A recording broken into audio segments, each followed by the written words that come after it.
শেষমেশ এটা দেখারই বাকি ছিল।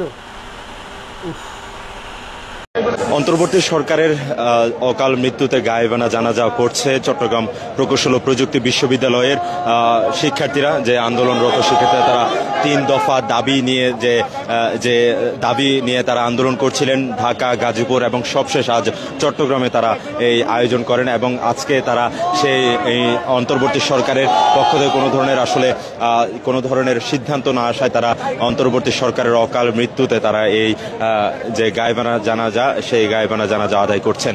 এখন নিশ্চয় দেখছেন যে শিক্ষার্থীরা চট্টগ্রাম প্রকৌশল ও প্রযুক্তি বিশ্ববিদ্যালয়ের শিক্ষার্থী রয়েছে, তারা সেই গায়েবানা জানাজা নামাজে অংশগ্রহণ করছে এবং নিশ্চয় সেই দৃশ্য আপনাদের সরাসরি দেখানোর চেষ্টা করছে কালের কণ্ঠের পর্দার মাধ্যমে।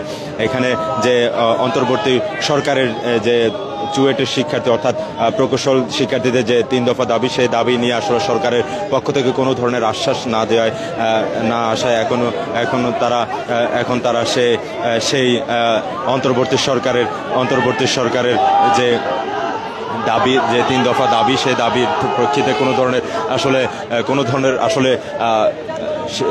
আশ্বাস না আসায় সে কারণে তারা মূলত এই গায়েবানা জানাজার আয়োজন করেছে এবং সেই গায়েবানা জানাজা কিছুক্ষণ আগে তারা শুরু করছে এবং শেষে তারা মোনাজাত করছেন এবং তাদের 3 দফা যে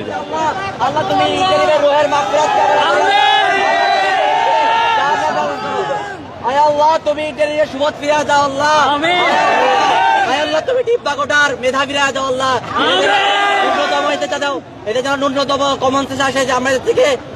বসুন্ধরা টিস্যু অশুদ্ধতার বিরুদ্ধে এক বিন্দুও ছাড় নয়। যোগ্য আয় আল্লাহ, তুমি এই যোগ্যতাদের মধ্যে ব্যয় করো আল্লাহ। আয় আল্লাহ তোমার কাছে প্রার্থনা করি আল্লাহ। আয় আল্লাহ যে গায়েবানা জানাজা পড়ছে আল্লাহ, এটাকে তুমি কবুল করে নাও আল্লাহ। আয় আল্লাহ তুমি ইন্টারনেটকে হেদায়েত দাও আল্লাহ। আল্লাহ তুমি ইন্টারনেটকে হেদায়েত দাও। আর পরিশেষে আল্লাহ আমাদের সবাইকে তুমি এই দেশে বাধা উঁচু করে থাকার তৌফিক দান করো আল্লাহ।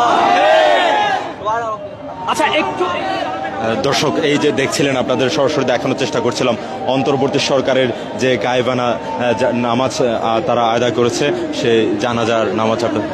এই গভর্নিং বডিটার অকাল মৃত্যু ঘটেছে। ইন্টারিমের এখানে তারা ক্ষমতায় আছে, এই কোটা বিরোধী আন্দোলনের রক্তের উপর দিয়ে তারা ক্ষমতায় এসেছে, কিন্তু তারা এই কোটা বিরোধী রক্তের মাধ্যমে ক্ষমতায় এসেও আজকে ঢাকা শাহবাগে আমাদের ইঞ্জিনিয়ার ভাইদের যারা কোটা বিরোধী আন্দোলন করেছে তারা তাদের উপর টর্চার করেছে, গ্রেনেড শেল মেরেছে, টিয়ার গ্যাস মেরেছে। আমাদের অনেক ভাই আজকে রক্তাক্ত হয়ে গেছে।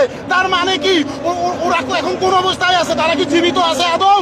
তারা কোনোভাবেই জীবিত নেই, তারা ইতিমধ্যে মৃত্যুবরণ করেছে। আমরা তার গায়েবানা এবং তাদের যাতে হেদায়েত হয়, যাতে তাদের রুহের মাগফিরাত কামনা করছি, যারা তাদের এই দেশটাকে রক্ষা করার জন্য এই দেশের একটা অন্যতম একটা স্টেক হোল্ডার ইঞ্জিনিয়ার, দেশের যে স্ট্রাকচারাল যে উন্নতি এটা করার জন্য যেন আল্লাহ তাদেরকে হেদায়েত দেয়, তাদের জন্য চোখের পর্দা খুলে দেয়, দেশে যাতে যোগ্যদের মূল্যায়ন হয়।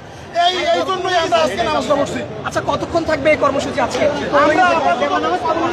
দর্শক আপনাদের যেমনটি আসলে সরাসরি দেখানোর চেষ্টা করছিলাম কালের কণ্ঠের পর্দার মাধ্যমে, যে অন্তর্বর্তী সরকারের পক্ষ থেকে আসলে কোনো ধরনের এই যে চুয়েটের শিক্ষার্থীদের যে 3 দফা আন্দোলন, দাবি নিয়ে আন্দোলন, সেই আন্দোলনে কোনো ধরনের আসলে প্রতিশ্রুতি কিংবা আশ্বাস না দেওয়ার ফলে কিন্তু তারা চট্টগ্রাম যে চুয়েটের শিক্ষার্থী রয়েছে তার অন্তর্বর্তী সরকারের অকাল মৃত্যুর হয়েছে এমনটি করে তারা এখানে যে 3 দফা দাবি, সেই 3 দফা দাবি নিয়ে তারা মূলত এখানে তাদের যে গায়েবানা জানাজা সেটি তারা সম্পন্ন করেছে।